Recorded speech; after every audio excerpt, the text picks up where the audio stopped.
राम लक्ष्मण की कहानी। भगवान श्री राम, लक्ष्मण और सीता जी पिता दशरथ जी की आज्ञा से वनवास जाने लगे। रास्ते में सभी तीर्थ, गंगा, यमुना, गोमती नदियों में पितृ तर्पण कर वन में कंदमूल, फल फूल खाते हुए वन में अपना समय व्यतीत करने लगे। कार्तिक का महीना आया। एक दिन लक्ष्मण जी ने राम जी की आज्ञा से फल फूल लाकर माँ सीता को दिए। तब माँ सीता ने 4 पत्तल परोसी। तब लक्ष्मण ने पूछा, भाभी माँ, हम 3 हैं, फिर 4 में क्यों परोसा? तब माँ सीता बोली, 1 पत्तल गौ माता की है। राम जी, लक्ष्मण जी गौ माता को पत्तल परोस दी। तब राम जी ने पूछा, सीता जी, आपने खाना शुरू क्यों नहीं किया? तब सीता माँ बोली, मेरे तो राम कथा सुनने का नियम है। राम कथा सुनने के बाद ही मैं फल ग्रहण करूंगी। तब राम जी बोले, मुझे कथा सुना दो। लक्ष्मण जी बोले, मुझे सुना दो। तब माँ सीता बोली, औरत की बात औरत सुने।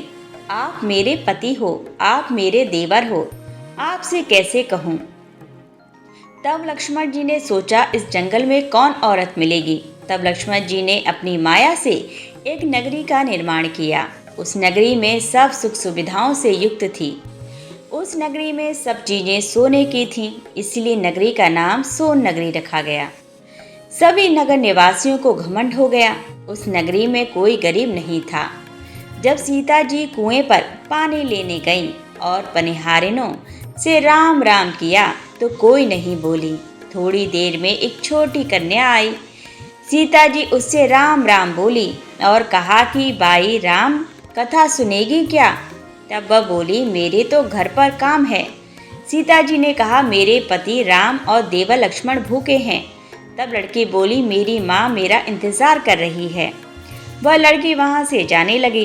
तब माँ सीता के क्रोध से सारी नगरी साधारण सी हो गई।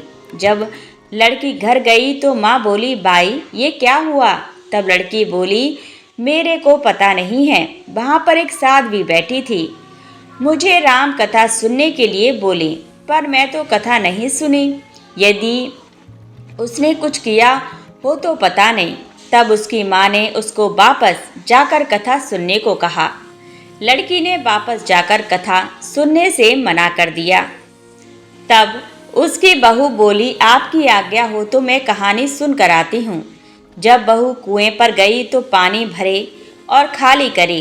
तब सीता जी ने कहा, आपके घर पर कुछ काम नहीं है क्या? तब वह बोली, माता जी, मैं तो सारा काम करके आई हूँ। तब माँ सीता बोली, तू मुझे माँ कहकर बुलाई।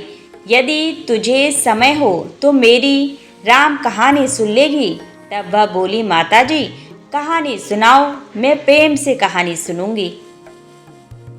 चंदन चौकी मोतिया हार, राम कथा म्यारो डिबडेरो आधार। राम कथा सुनाऊं, राम ने मनाऊं, राम कहे तो प्रदेश में जाऊं। सीता जी ने कहा, हे बाई, तूने मेरी मृत्युलोक में मदद करी, भगवान तेरी स्वर्गलोक में रक्षा करेंगे। सीता जी ने राम कथा सुनाई। बाई ने कथा सुनी। आबो राम बैठो राम, जल भर झारी लाई राम। केलारी दातुन लाई राम, ठंडा जल भर लाई राम। संपाडो पधराबो राम, जगल्या टोपी लाई राम। कड़ा किलंगी लाई राम, स्वर्ण सिंहासन लाई राम।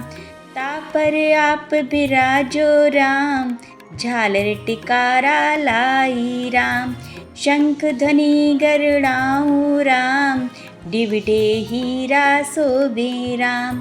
निरखता मन मोहे राम, चरण शरण में आई राम।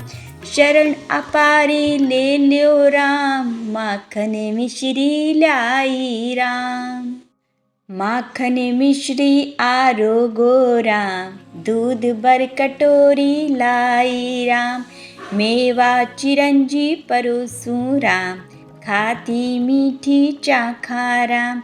चरखो परखो आरो गो राम, रुचि रुचि भोग लगाओ राम, जो भावे सो ले लो राम, जल भर झारी लाई राम। अवै आचमन कर ल्यो राम, रे शाम गमच्छो लाई राम। हाथ मुँह पोछियो राम, पुष्पासु सेज बिछाओ राम, अंतरिया छिड़काओ राम, हिगलू डोल्या लाओ राम। सीता जी चरण दबावे राम, सुख बरसे जो पोड़ो राम। हाजर पंखा डोलो राम, थामे राम महामे राम। रोम रोम में राम ही राम, घट घट माय विराजो राम। मुख में तुलसी बोलो राम, खाली मिजाज काई काम। जब बोलो जब राम ही राम, बोलो पंछी राम राम। पूर्ण होबे मंगल काम, राम कथा पूर्ण हुई। तो सीता जी ने कहा, हे बाई, तूने मेरी राम कथा सुनी, मेरी सहायता की। राम जी लक्ष्मण जी को जिमाया है, भगवान तेरी भी रक्षा करेंगे, तुझे स्वर्ग का सुख मिलेगा। सीता माता ने उपहार स्वरूप अपने गले का हार दे दिया। जब वह घर गई तो उसके मटका सब सोने के हो गए। सासू जी ने कहा, यह सब तू कहाँ से लाई? मैं माँ सीता से राम कथा सुनी, यह इसी का फल है। सासू जी ने कहा, प्रतिदिन राम कथा सुनाना। बाई को राम कथा सुनते बहुत दिन हो गए। तब उसने माँ सीता से पूछा, इसका उद्यापन विधि बतलाइए। तब सीता जी ने कहा, 7 लड्डू लाना, 1 नारियल लाना, उसके 7 भाग करना। 1 भाग मंदिर में चढ़ाना, जिससे मंदिर बनवाने जितना फल होता है। 1 भाग सरोवर के किनारे गाड़ देना, जिससे सरोवर खुदवाने जितना फल होता है। 1 भाग भगवत गीता पर चढ़ाना, जिससे भगवत गीता पाठ करवाने जितना फल मिलता है। 1 भाग तुलसी माता पर चढ़ाना, जिससे तुलसी विवाह जितना फल होगा। 1 भाग कुंवारी कन्या को देवें, जिससे कन्या विवाह जितना फल होगा। 1 भाग सूरज भगवान को चढ़ाना, जिससे 33 करोड़ देवी देवता को भोग लगाने जितना फल होगा। अब उसने विधि पूर्वक उद्यापन कर दिया। माता सीता के पास आई, माता, मैंने तो विधि पूर्वक उद्यापन कर दिया, अब 7 दिन बाद वैकुंठ से विमान आएगा। 7 दिन पूरे हुए, विमान आया तो बहू ने कहा, सासू जी, स्वर्ग से विमान आया है। तब सासू जी ने कहा, बहू, तेरे ससुर जी को भी मेरे को भी ले चल। तब मेरे माता पिता को ले चल, सारे कुटुंब परिवार को ले चल, अड़ोसी पड़ोसी को ले चल। बहू ने सबको बिठा लिया, पर विमान खाली था। थोड़ी देर में उसकी ननद आई और देखते ही देखते विमान भर गया। तब बहू ने कहा, माँ सीता, ननद बाईसा को भी बिठा लो। पर माँ सीता ने कहा, इसने कभी कोई धर्म पुण्य का कार्य नहीं किया। तब बहू ने कहा, बाईसा, आप पहले कार्तिक मास में राम लक्ष्मण की कथा सुनना, उसके बाद आपके लिए बैकुंठ से विमान आएगा। गांव के सारे लोग एकत्र हो गए और पूछने लगे, बाई, तूने ऐसा कौन सा धर्म पुण्य किया? गीता भगवत गीता पाठ किए, हमें भी बताओ। तब बाई ने कहा, मैंने तो माता सीता से प्रतिदिन राम कथा सुनी और नियम से उद्यापन किया। तब समस्त ग्रामीण राम कथा सुनने की जिद करने लगे। तब बाई राम कथा कहने लगी और सब नर नारी सुनने लगे। राम कथा संपूर्ण होते ही समस्त नगरी सोने की हो गई। बाई ने कहा, जो कोई राम कथा सुनेगा उसको मेरे समान ही फल मिलेगा। सब राम लक्ष्मण जी की जय जयकार करने लगे और विमान स्वर्ग में चला गया। 7 स्वर्ग के दरवाजे खुल गए। पहले द्वार पर नाग देवता, समस्त देवी देवता पुष्प वर्षा करने लगे। देवताओं ने पूछा कि तूने क्या पुण्य किया? तब उसने कहा, मैंने तो राम लक्ष्मण जानकी की कहानी सुनी। तो समस्त देवताओं ने कहा, वर मांग। तब उसने कहा, मेरे तो सब सिद्धियां हैं, मुझे यह वर दो कि जो भी श्रद्धा व भक्ति से राम कथा, राम लक्ष्मण जानकी की कहानी सुनेगा, उसको मेरे समान ही फल मिले। सभी देवताओं ने पुष्प वर्षा करते हुए तथा अस्तु कहा। चारों ओर राम राम की जय जयकार होने लगी। बोलिए सियावर रामचंद्र की जय। प्रिय श्रोताओं, अब श्रवण करेंगे कार्तिक स्नान बुढ़िया माई की कहानी। कार्तिक स्नान एक बुढ़िया माई थी जो चतुर्मास में पुष्कर स्नान किया करती थी। उसके एक बेटा और बहू थे। सास ने बहू को फलाहार अर्थात उपवास में खाने योग्य बनाने को कहा तो बहू ने खाली टिफिन ही रख दिया। बेटा माँ को पहुँचाने के लिए पुष्कर गया। रास्ते में माँ से बोला, माँ फलाहार कर लो। जहाँ पानी मिला वहीं फलाहार करने बैठ गई तो भगवान की कृपा से खाली टिफिन फलों से भर गया। माँ ने फलाहार कर लिया। पुष्कर माँ के रहने के लिए झोपड़ी बनाकर बेटा वापस घर आ गया। रात्रि में श्रावण मास आया और बोला, बुढ़िया माई दरवाजा खोल। तब बुढ़िया माई ने पूछा, आप कौन हैं? मैं श्रावण मास। बुढ़िया ने तुरंत दरवाजा खोल दिया। बुढ़िया माई ने शिव पार्वती की पूजा अर्चना की, बेल पत्र से अभिषेक किया। जाते समय श्रावण मास ने बुढ़िया माई को आशीर्वाद दिया और झोपड़ी की एक दीवार सोने की हो गई। भाद्रपद मास आया, उसने भी दरवाजा खोलने को कहा। बुढ़िया माई ने दरवाजा खोला, सत्तू बनाकर कजरी तीज मनाई। भाद्रपद मास ने बुढ़िया माई को आशीर्वाद दिया और झोपड़ी की दूसरी दीवार भी सोने की हो गई। फिर अश्वनी मास आया और उसने भी दरवाजा खोलने को कहा। बुढ़िया माई ने दरवाजा खोला, पितरों का तर्पण कर ब्राह्मण भोज कराकर श्राद्ध किया। नवरात्रि में माँ दुर्गा को अखंड ज्योत जलाकर प्रसन्न किया। सत्य की विजय दिवस के रूप में बुराई का अंत की खुशी में दशहरा मनाया। अश्वनी मास ने जाते समय प्रसन्न होकर तीसरी दीवार भी बहुमूल्य रत्नों से जड़ित कर दी और बुढ़िया माई को सदैव प्रसन्न रहने का आशीर्वाद दिया। इन सब के बाद कार्तिक मास आया, उसने भी दरवाजा खोलने को कहा। बुढ़िया माई ने दरवाजा खोला, अति प्रसन्न मन से कार्तिक स्नान किया, दीपदान कर दिवाली, गोवर्धन पूजा, भाई दूज, गोपाष्टमी, आंवला नवमी मनाई। कार्तिक मास ने जाते समय आशीर्वाद दिया और झोपड़ी के स्थान पर महल बन गया। बुढ़िया माई गरीबों की सेवा कर भजन कीर्तन में अपना समय व्यतीत करने लगी। बेटा अपनी माँ को लेने आया तो माँ और झोपड़ी को पहचान न सका तो पड़ोसियों से पूछा। उन्होंने बताया तो बेटा माँ के चरणों में गिरकर बोला, माँ घर चलो। सारे सामान के साथ घर ले आया। सासू माँ के ठाठ देखकर बहू के मन में लालच आ गया और उसने अपनी माँ को भी पुष्कर छोड़कर आने को कहा तो उसका पति अपनी सास को भी पुष्कर छोड़ आया। परंतु बहू की माँ की धर्म कर्म में बिल्कुल रुचि नहीं थी। वह 4 समय भोजन करती और दिन भर सोती। चारों मास आए और चले गए। जाते समय झोपड़ी गिर गई और बहू की माँ गधी की योनि में चली गई। क्योंकि औरत लक्ष्मी का रूप है और लक्ष्मी की तरह चंचल होना चाहिए। भगवान की पूजा और अतिथि का सम्मान और दान पुण्य करना चाहिए। बहू ने कहा, अब माँ को ले आवो। जब जवाई सास को लेने गया तो कहीं ना मिली। लोगों से पूछने पर लोगों ने बताया कि तेरी सास धर्म कर्म में कुछ ना करती थी, खाती थी और सोती थी, जिससे वह गधी योनि में चली गई।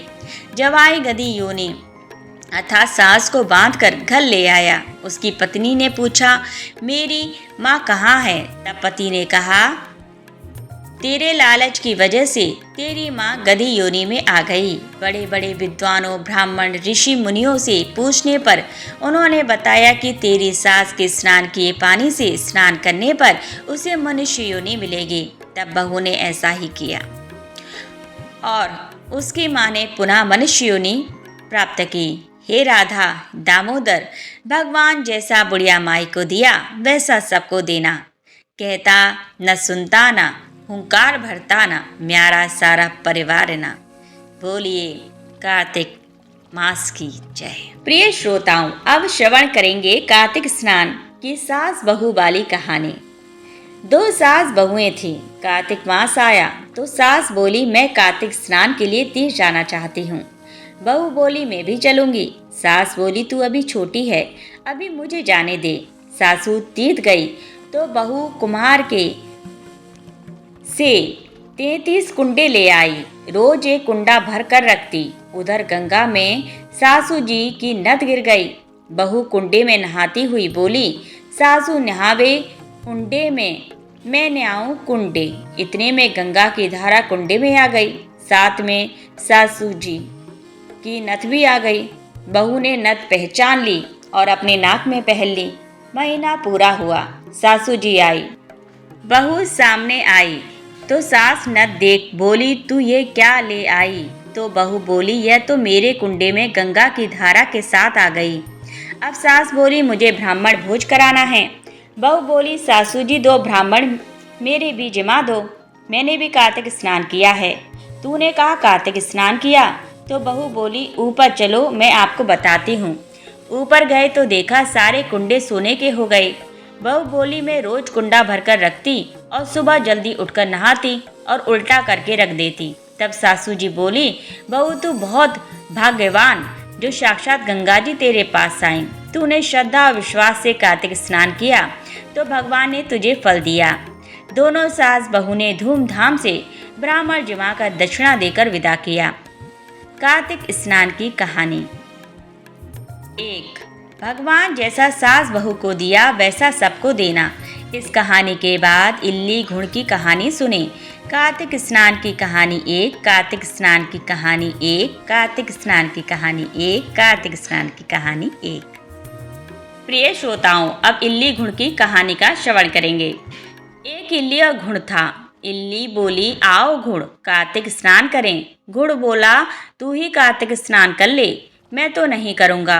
बाद में इल्ली तो राजा की लड़की के पल्ले के लगकर कार्तिक स्नान करती। घुड़ ने कार्तिक स्नान नहीं किया, दोनों मर गए। बाद में इल्ली के कार्तिक स्नान के पुण्य के कारण राजा के घर जन्म हुआ और घुड़ राजा के घर गधा बन गया। राजा ने बेटी के विवाह का सावा निकाला। बेटी ससुराल जाने लगी तो उसने अपनी पालकी रुकवाई और राजा से कहा, यह गधा मुझे चाहिए। तब राजा ने कहा, यह मत ले, चाहे और धन दौलत ले ले, पर लड़की नहीं मानी। मुझे तो यही चाहिए। गधे को रथ के बांध दिया तो गधा दौड़ने लगा। महल में पहुंचने पर गधे को महल के नीचे बांध दिया। जब लड़की नीचे उतरती तो गधा कहता, मुझे पानी पिला दे। तब लड़की ने कहा, मैंने पहले ही कहा था कार्तिक स्नान कर ले, पर तूने कहा था मैं तो बाजरा खाऊंगा और ठंडा ठंडा पानी पीऊंगा। उनको बातें करते राजा ने सुन लिया। जब राजा ने कहा कि आप मुझे सारी बात बताओ, तब रानी अर्थात लड़की ने राजा को सारी बात बताई कि मैं पिछले जन्म में इल्ली थी और ये घुड़ था। तब मैंने कहा, तू भी कार्तिक नहा ले, पर वह नहीं नहाया। मैं कार्तिक स्नान के पुण्य से राजा के घर लड़की हुई और आपके घर में राजपाट कर रही हूँ। तब राजा ने कहा कि कार्तिक स्नान का इतना पुण्य है तो हम दोनों जोड़े से नहाएंगे। रानी राजा से अत्यंत प्रसन्न मन से कार्तिक स्नान कर दोनों ने दान पुण्य किया और सारी नगरी में कहलवा दिया कि सब कार्तिक स्नान कर नहाया हुआ पानी घुड़ पे डालोगे, जिससे घुड़ की मोक्ष हुई। हे कार्तिक भगवान, विष्णु भगवान, जैसा सुख इल्ली को दिया वैसा सबको देना। कहता ना सुनता ना हुंकार भरता ना म्यारा सारा परिवार ना। बोलिए कार्तिक मास की जय।